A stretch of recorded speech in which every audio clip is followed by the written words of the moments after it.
Welcome back to Video Review. Really, we don't have a better name yet, Zach. We hadn't had anything that's stepped it up from Video Review.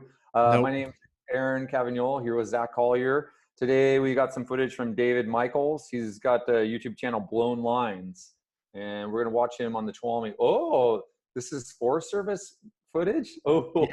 Yep. So, I mean, I have to tell you, Aaron and I, if you don't know, we've guided this river for a long time. I love the Tuolumne. Looking at this really makes me sad I'm not there right now. I mean, this is 4,300 on the Tuolumne. That's pretty sweet. Yeah. Oh, that's such a fun flow, right? And he's following Bob Stanley down. That's a good guy to be following. How do you know that's Bob? Because Bob's the Forest Service guy. He's been for a long Okay. time. And Bob's, Bob, there's no way a trip's going out without Bob being on it. I'll just say that. So, Okay, all right, so- they're running so- rock garden. So just like I want to give some feedback too. These are wing boats. This is the boat. I think Mhm. Bob actually had wing make for the Forest Service. Aaron knows it's the Forest Service because of the helmet. It says Forest Service, but also from the raft right away. That Totally. white raft with the green uh, accents, and it also has those little thwart things. If you look, it has the little grommets the thwarts go into that wing does. So this is probably a 14-foot boat that he uses on Cherry Creek, right? Yeah, I think he runs his cat up on Cherry Creek a lot too. Okay. But Yeah. a 14-foot boat on the Tuolumne at 4,300 is a little sporty. Particularly one with no weight in it. Yeah, That's legit. And he's I mean, running spinnies. Woo. Yeah, I know. He's So making this is life challenging. I mean, 4,000 to 6,000 is probably the hardest flows, I think, technically. Mhm. I think 5,500 is the hardest, but 4,300 is challenging. So an empty oar boat is certainly a challenge. Oh, totally. Would you agree? Yeah, definitely. He's got a high flow vest on though, which is good, and looks like he's suited up well. So, Yeah. and they're running the right side of rock garden here. You kind of slide out. You got to be careful you don't get too far out into the middle there. A GoPro Nice. in the back and the front, which is cool. Yeah. Oh, we can get to see. Oh, yeah, nice way to pull off that. That looks real smooth. I like the angle he gets there. Whoa, we're in Nemesis. Yeah, going left to Nemesis. This looks good. Yep. Nice job shipping his oar there. Yep. You can't row on the Tuolumne and not know how to ship an oar. Like that's just you're not going to make it. I mean, at high water, you don't need to ship. No, but I'm assuming this guy's also rowing it. If he's working for Forest Service, he's rowing it low water. Ooh, Yep. Yeah, and they got their safety kayaker with them. I forget his name. All right, So I'm gonna tell you what I noticed at first. I noticed it right away, and I think about this when I work with learning row or people learning to row all the time. Is their oars are too short, and I feel like his struggle when I watch him row, his hands are too high when he's rowing, so he's like almost pushing high, which isn't your strongest. So I feel like his hands are too far apart, and the oar doesn't go very far in the water. And so, I mean, my thing I noticed right away is that oar needs to be a foot longer for this flow. And I'm curious what you think, just watching him. I haven't paid that much attention because it's so low in the picture. I remember really. See how high his hands are, and how far apart they are. Yeah, I mean, they don't look that far apart actually. Like, you're right. Yeah, it'd be interesting for him to try longer oars. I think you're right. Do you see how high he's raising his hands though, just to get the oars in the water? See, I'm having a hard time with the angle seeing that as well as you. But you're right there. That's a good stop, and that does look real high. But he's got it way down and deep too. He doesn't have it just floating on the surface right there. That's really deep. Yeah, but even right there, like I mean, the right oar looks pretty good, but I don't know. It's hard to see from his shoulder. I think we're looking down, and so it makes it look like they're higher than they are. But that would be a good question for him. Is like, how long are those oars? And I mean, I think those are good. When he's pulling, his oars don't. His handles aren't very close together. Yeah. Which maybe he wants them wide to make it easier for shipping. That could be something a lot of people like to do. Oh, look, there's people scouting on the right. I wonder if they're with him or not. That's a good sign when everyone else is scouting. I mean, Ram's Head at high water is one of the harder runs. I mean, this is where people flip, is in Ram's Head. But it looks like they're taking the conservative right entrance, which is super smart. So here's a question for you. White helmets. While they look cool and they're nice and cool, is that a good color? Good choice? Do they really look cool? Well, yeah, I think they look good. I think they look good. They match the white stripes, you know. But like in terms of like you take a swim, do you want to have a white helmet on? You don't. White is the absolute wrong color to have. In white Right? water, white and white water. There's nothing worse than white. Like I wear a black helmet when I'm trying to be like a black sweet helmet when I'm trying to look cool, right? And black is not an awesome color. White is worse. But certainly a high water, you want a bright helmet. It would be kind of fun to just wear all white and jump into a rapid sometime. See if people can see you. Yeah. Yeah. He hit that kind of. Yeah, I would have preferred not to hit it so sideways. I'm gonna go back. I mean, your goal is to hit stuff straight here. That could have been with a little bit. And even if you don't hit it, just not hit it directly sideways. You know, like hit a little bow first or stern first. Like drive that bow, the stern around. He's trying to pull into there, so drive your stern in a little bit more. Let me show you one thing I'm noticing too. Again, going into that spot, you want to turn that boat into these waves, right? Not hit him. He's trying to pull back to the right, which is good, but he just needs to pull harder with that left oar, get his butt farther downstream. That's what he's trying to do. He's trying to step to pull off of there, which is But the downstream ferry, the other thing is it worked. Yeah, it worked, but the downstream ferry would have been great because he could have broken through there like 90 degrees, maybe a little more. So he's just breaking through holes and making progress. But an interesting thing here, and this is good boating, is he's trying to push this move right here, right? Which a lot of times people in big water try to push and you just can't make the push. And he realizes that and then turns it around and does the pull, right? Like he's. I know their boat spacing has been pretty darn good on this. Have you noticed that? Yeah. Like that's tough because he looks like, I mean, this is a legit flow for anyone. And Yeah, we had a flip, which is pretty common to Ram's Head. Is it Ram's Head? I haven't been there in so long. It's Ram's Head, right? Ram's Head, Ram's Horn. You should know. One's Ram's Head, one's Ram's Horn. Ram's Horn is on the Yuba. This is Ram's Head. So there's a whole, like in Ram's Head here, you take the right entrance and stay right. If you don't, you go into a hole, which is pretty likely to flip you. And that's probably what this guy did. And good recovery. Like there's a boat right there. He's about to swim under. Ooh, that's going to be ugly. But there's a boat there to help him get him on the boat. Yeah. Where are the rest of the people? There's a bunch of paddles. I didn't see any other people. Oh, yeah. Maybe he had swimmers. Oh, they just now we ran in India. Well, we didn't get to see much more of the rescue. That's too bad. Yeah. That would be nice to see. It looked like they were on it though. They had good coverage. They were looking back upstream as they got to the bottom rapid. They're staying up high, but not too high in the eddies. Yeah, and if that is later to go back and look at that again. If that is Bob Stanley in the lead, I mean, Bob's an absolute legend. I mean, he's running lead. He's probably he was right there for that flip last rapid. I mean, when you have a boater like that who's heads up, things happen correctly. You notice, I mean, it's somebody like Bob who is right at the right place to be when somebody flips. Like Bob probably knew somebody who could flip there and positioned him well for the flip. So it's that kind of heads up boating I love. Phil's Folly. So this is a downstream ferry.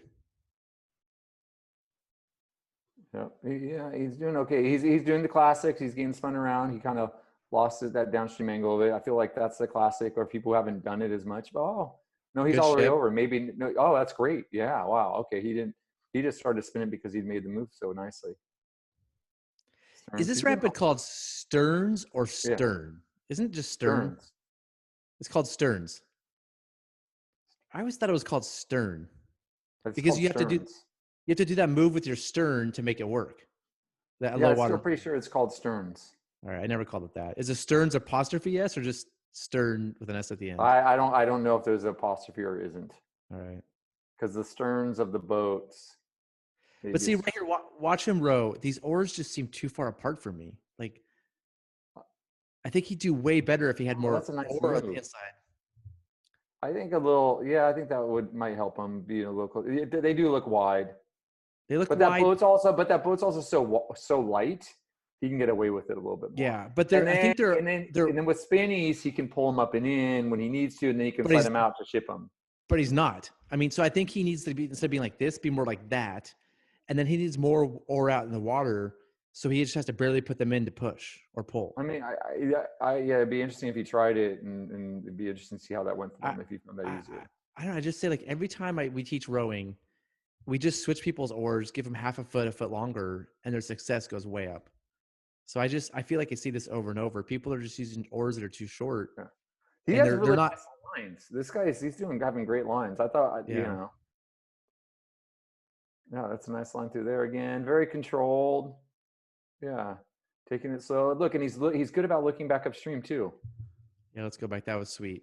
I mean, here in Clavey Falls, let's get there. We're still an evangelist here. Looking back upstream. Look at that. This is Nice. the classic Class 5 rapid on the Tuolumne. At 4,300, this rapid is legit. And at this flow, you can make the left to right move, which they're doing. And and he does this look back. Hopefully, I think maybe already passed it. I guess I already went past it. Oh, he looked back in the last rapid. So I don't remember at 4,300 in these days. Is the hole still like there's a hole in the left? There used to be. Is there still a hole there, Aaron? Is that what he's trying to avoid? I don't remember exactly, but you know, it's higher now at the Clavy's pumping in water. But yeah, there's a feature that'll flip you over there depending on how you hit it and stuff. And it's still scary. It's more surgy though. It's not all the time. Like you can just run down and have nothing happen, and you can just get obliterated by it. So, I mean, it's a light boat, so I mean, it's not hard to flip a light boat either. Yeah.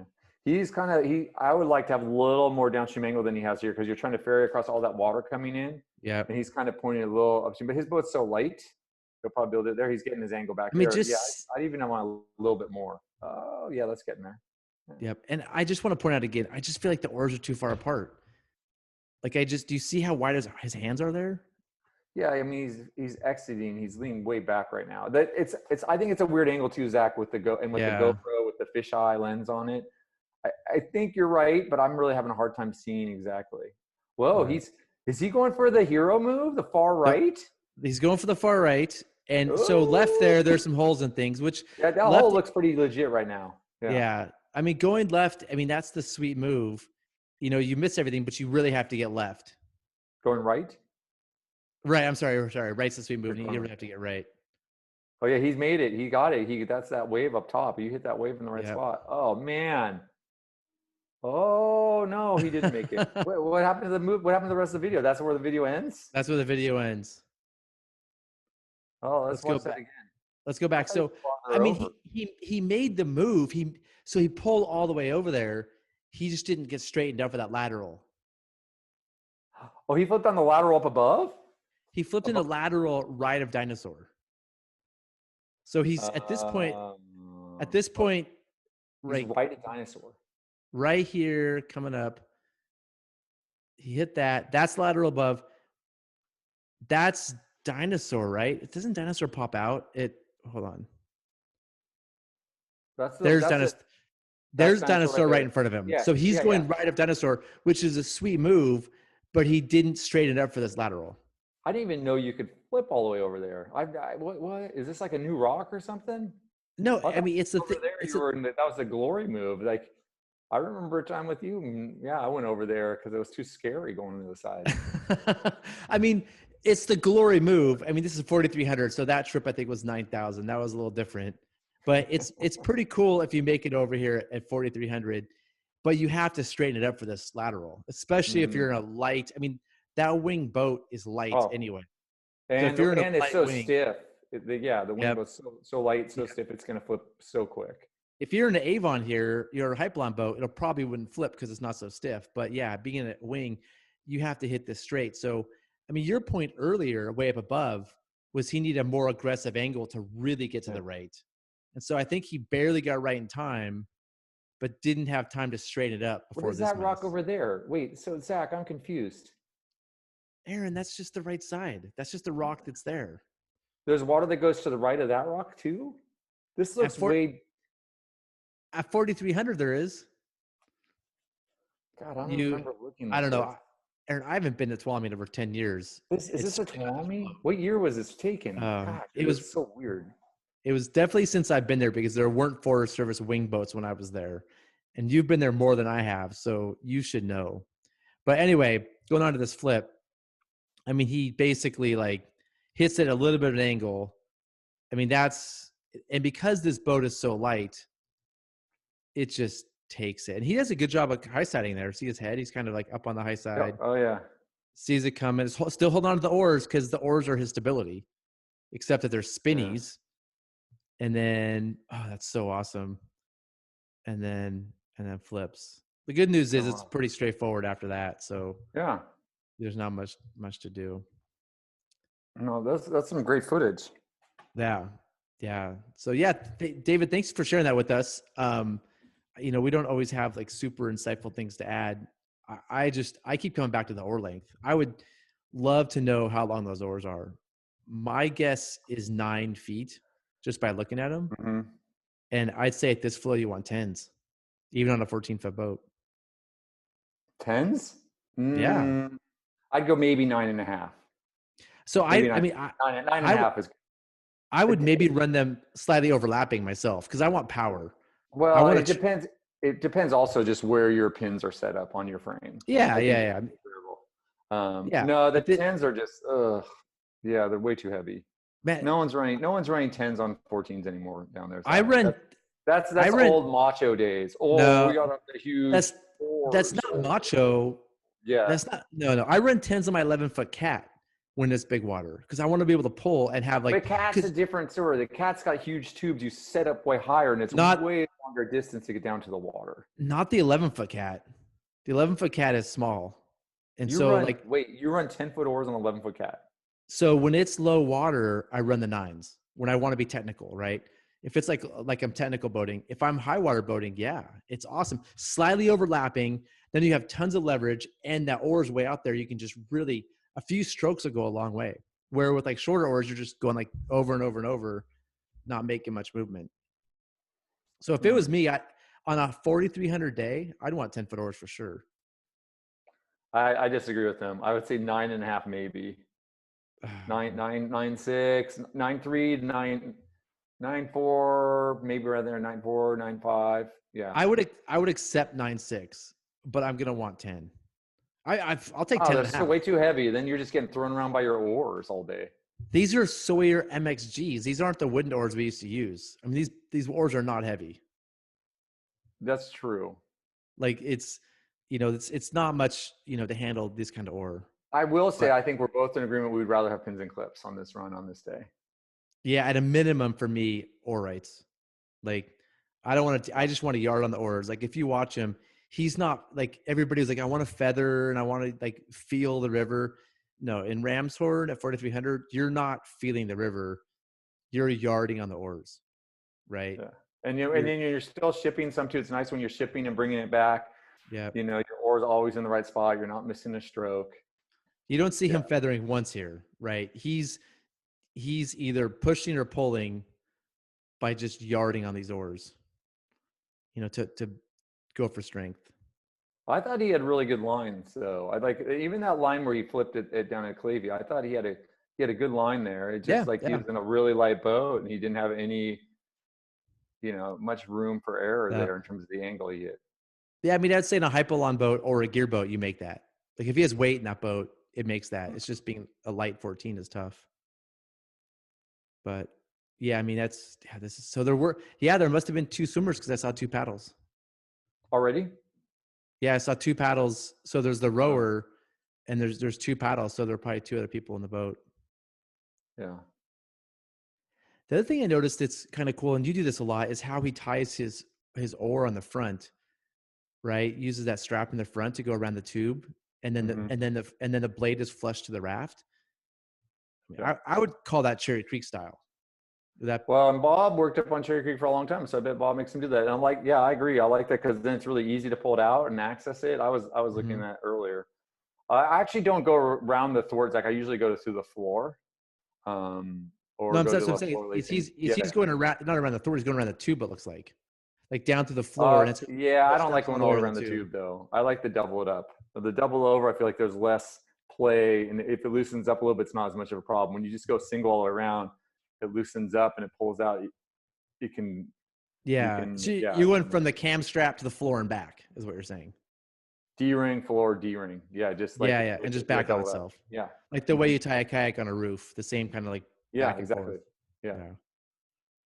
Yeah, this is fun. Yeah, I really want to get out there now. I mean, it's really hard to beat the tee at high water. I mean, this is just heaven out here at this flow. Yeah. You had a nice line down here too. Yep. These are, I mean, that's the thing too, is I don't, watching, you're like, yeah, what's the big deal? And like, you have to realize like, he's making a lot of tough moves in there and doing them well. Yeah, I mean, And this is hard. This is hard boating. And he did I thought he had a great line here, like. I mean, right here, I think that your point that I would agree with is that maybe instead of pulling at an angle to the current, pull 90 degrees, just pull yourself to shore or slightly more aggressively downstream to just really aggressively make it to the right. Because right here, he's fighting the current a bit. Well, actually, and I think he actually got a little too far right. Because didn't he flip off the right? Didn't he want to be a little closer to Dinosaur? Isn't that what happened there? No, I mean, I guess, but like he's fighting here to get over. This is where pins and clips would help too. This is where, when you're doing this kind of rowing, this is where you want pins and clips. But he's fighting the whole time to get over. That's a more aggressive angle. Yeah. And then there's that little wave up above the hole. You hit that thing, and you're like, oh, right there, that's the one. And you're like, oh, I'm golden now. You hit the right side, you get pushed over. Yeah, I think he's like, he's way over up against the rocks over here. If he's a little farther left, I think this shoot might be, or is he just in the middle, like going over the rocks?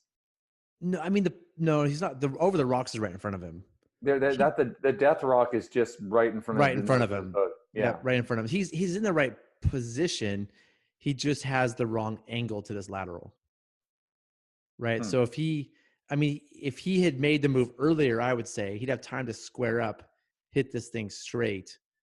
But I mean, it's a hard rapid. I mean, this whole thing. I mean, from entering, I mean, I'm gonna go back. You're just fighting it, right? Like in Clavey, you can go back a little more. I mean, you enter this rapid every time, and you're like, there's a lot of weird currents in here. He's coming in. There's just, because the water from the falls is about to come in, and so there's just weird currents. You're fixing your angle. You don't know you're going to make it every time perfectly, and so he's just fighting to get the exact position at the bottom is pretty tough. Yeah. Right, like right here, there's weird currents. All right, we probably rambled on long enough about this runs, but yeah, so, David, thanks for. Aaron, what do you got? Go ahead. I just want to say, David, thank you for sharing the video with us. Yeah, and just like say, like, you guys, we love getting the video. It's a lot of fun. Break down different video, particularly of runs we've done, and get to see runs we love. So, or runs we've never done too. That's also good. But yeah, please keep sending the video and come up with a name for video review. Video review is good. That's what we're doing. It describes it. Should we call it whitewater video review at least? Yeah, just too many. Too much. I don't know. If anybody has made it this far to the video, we're probably like minute 20 at this point. And you have an idea whether it should be video review, whitewater video review, Aaron and Zach's video review, who knows? But yeah, we'd love to have comments about what we should call this thing. Yeah, thanks.